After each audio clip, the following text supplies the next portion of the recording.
Today we're talking about the M1 Abrams tank, the RWBY, and the men and women that drive them. This episode is brought to you by the Unified Global Intelligence Corporation.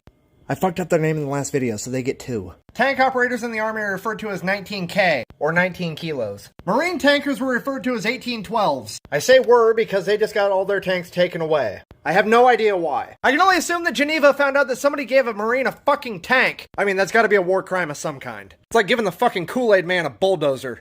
Seriously, could you imagine being a bad guy and shooting an RPG at one of the tank tracks? Then a bunch of pissed off fucking Marines jump out the top? It'd be like when you step on a spider and all the little babies come after you. Honey!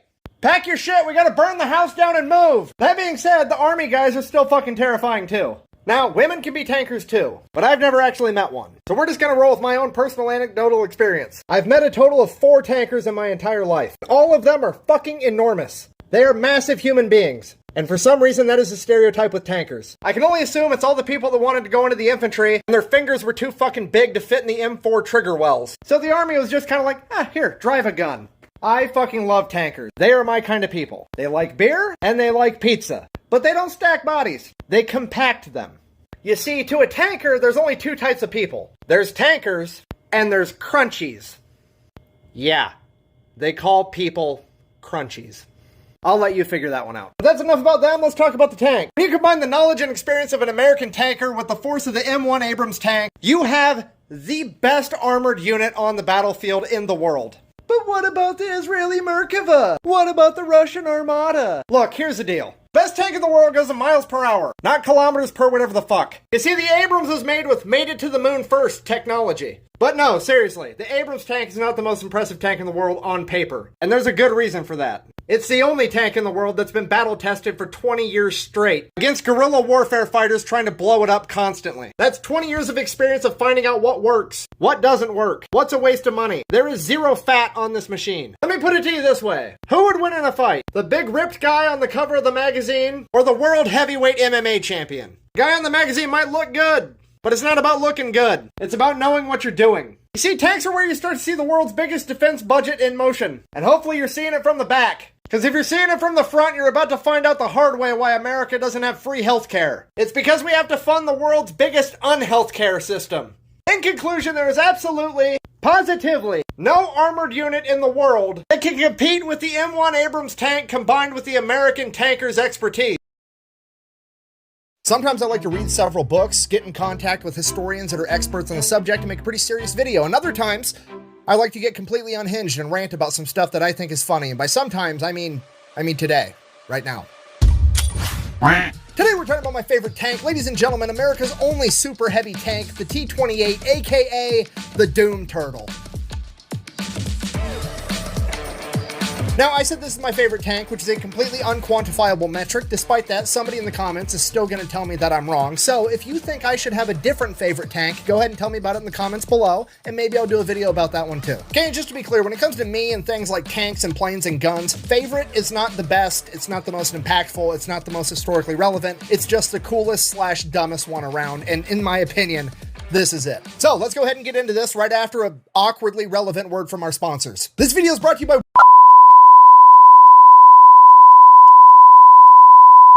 Alright, the Doom Turtle. It is a World War II era tank that was designed for one reason and one reason only, and that is to punch through the German Siegfried Line. If you don't know, the Siegfried Line is Germany's western border where they have essentially tried to fortify it to make it impenetrable to the Allied forces approaching so that they can't break into Germany. It is approximately 400 miles of concrete pyramids known as Dragon's Teeth, making it so tanks and other Allied vehicles can't pass through. Then on the other side of the Dragon's Teeth, you typically had other things that were meant to stop foot soldiers like moats, barbed wire, booby traps, and on the other side of those was over 18,000 bunkers with machine gun, mortar, and artillery positions that were going to, in theory, be able to mow down any ally trying to advance through those obstacles. Now, the American military and government knew about the Siegfried Line pretty much the entire time because German propaganda told them about it, and they portrayed it as completely impenetrable.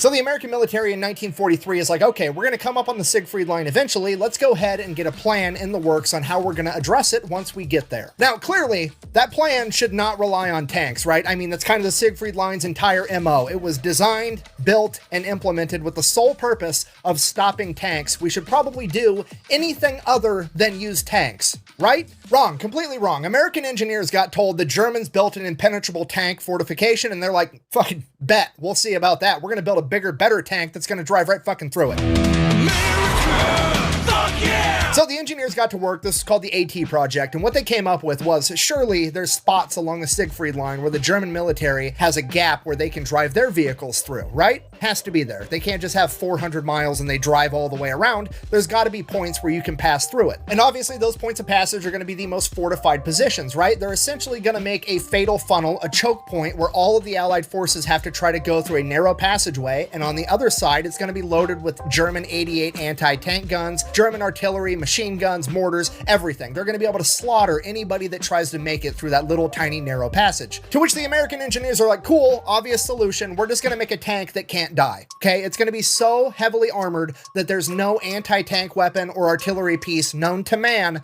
that could kill it. Then we're going to put a gun on it that's so big that it can shoot through concrete bunkers and take out the enemy. We're literally going to drive this gigantic heavily armored tank directly into the enemy choke point, stand there, take all their anti-tank fire, be untouchable, and then we're going to return fire and kill them first. Okay, do you understand how gangster that is? This is the ultimate dad dick maneuver. Just straight up like, I know exactly what your plan is. I know what you want me to do so that you can beat me. I'm going to do it anyways, and I'm still going to win because fuck you. So they made the Doom Turtle, the T-28, America's only super heavy tank. This thing is 36 feet long, 10 feet tall, and 14 feet wide. It has 12 inches of armor on the front, and it's weighing in at 95 tons. Okay, approximately 210,000 pounds. Okay, the human mind can't comprehend how heavy this tank actually is. It literally weighs as much as a blue whale, which also isn't helpful because most people haven't seen a blue whale. Okay, so it's like, what's my calculator?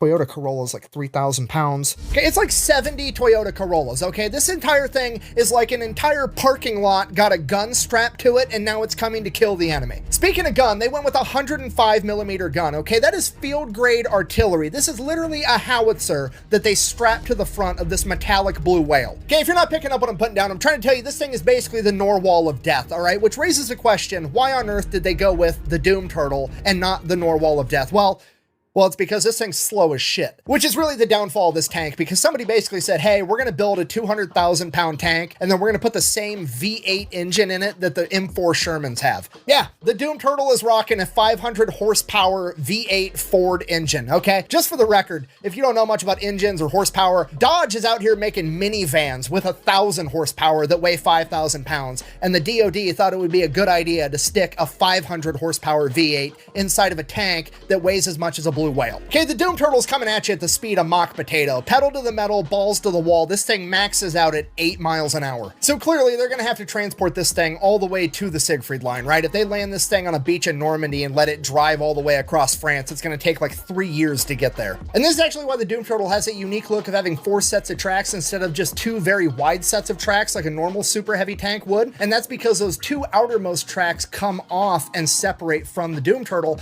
allowing it to be easier to transport, both because now the Doom Turtle isn't as wide and it comes apart in 3 separate chunks, making it all weigh significantly less than the original 95 tons. So they've got it all figured out, and by 1945 they start manufacturing these things. Originally they're planning on making 25 of them. They figure that'll be enough to punch through the Siegfried Line, but they build 2 prototypes first. So they get those prototypes built, then they're testing the first one, and the V8 engine that's trying to move 200,000 pounds obviously catches fire, burns out the entire inside of the tank. The entire thing is essentially a total loss. And while that was going on, the Allied forces managed to penetrate the Siegfried Line. How on earth did they do that without the Doom Turtle, you ask? Well, A, the Siegfried Line wasn't really all it was cracked up to be, according to the German propaganda. It definitely was not impenetrable. It was undermanned. It just wasn't as good as it was made out to be. So they just went and they sent out recon, and they found a couple of spots where they weren't well covered by like artillery and machine guns and booby traps, and then they just put a bulldozer out and pushed dirt over the top of the Dragon's Teeth and then drove right over the top, got behind enemy lines, and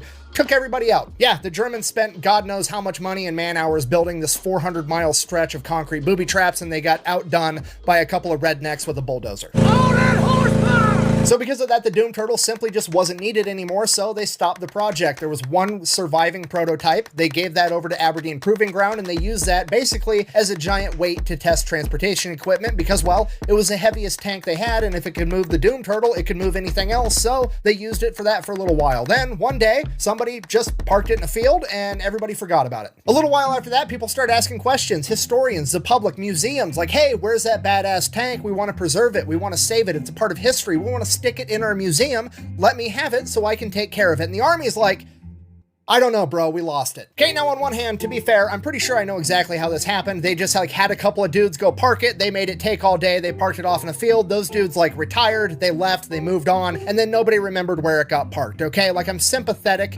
to that. I understand how it happened. But on the other hand, how the fuck do you lose a 200,000 pound tank that there's only one of? Like, I would understand if you were like, oh, hey, we misplaced a Sherman tank because America made like 50,000 of them, right? But no, this isn't a Sherman tank. It's twice the size of a Sherman tank, and there's only one of them, okay? You could park it in a parking lot full of tanks, and you would still be able to find it. How on earth did you manage to lose a blue whale with a gun attached to it, okay? Dude, where's my car? Where's your car, dude? Dude, where's my car? So that's it. It's just gone. It's MIA for the next 27 years. Nobody has any clue where this thing is at. And then one day, some hunter is out in the woods near a military base hunting, and he's like, hey, there's a fucking tank sticking out of those bushes.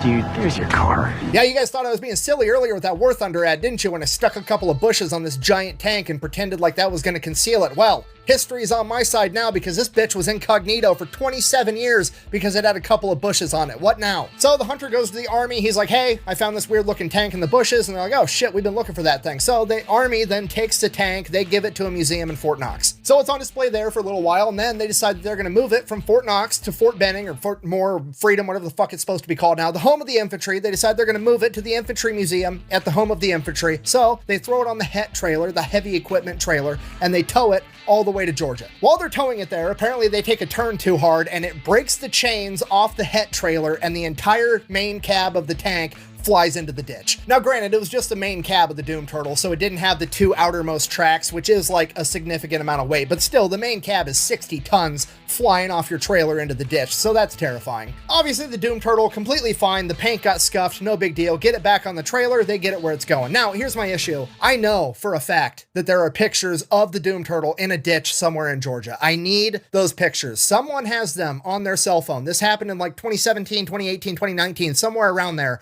I know one of the drivers in that convoy took a picture of it with their smartphone. It has to have happened. I want that picture for history so I can get it to the museum, okay? Get me that picture. What are you waiting for? Chinese New Year? Go, go, go. Sorry, so that's it. That's the end of the story. They get it to the National Infantry Museum, and that is where it is on display today. So in conclusion, that's my favorite tank for literally no reason other than it's completely ridiculous and I think it's funny. Literally from its inception, it was just designed to be a giant middle finger. The enemy told America, hey, you can't drive your tanks through here, and America said, hold my defense budget and watch this shit, and this is the monstrosity that they came up with, okay? I don't know if you can give a tank steroids or even test a tank for steroids, but if you can, test that one first. Now, is it unfortunate that it never saw combat? Yeah, absolutely. It's cool to think about if it did. However, that serves to highlight one of the most important lessons that I teach on this channel, and that is that the only thing scarier than engineers and defense contractors with an unlimited budget is a bunch of infantrymen on the ground with time on their hands, because that's what actually gets shit done.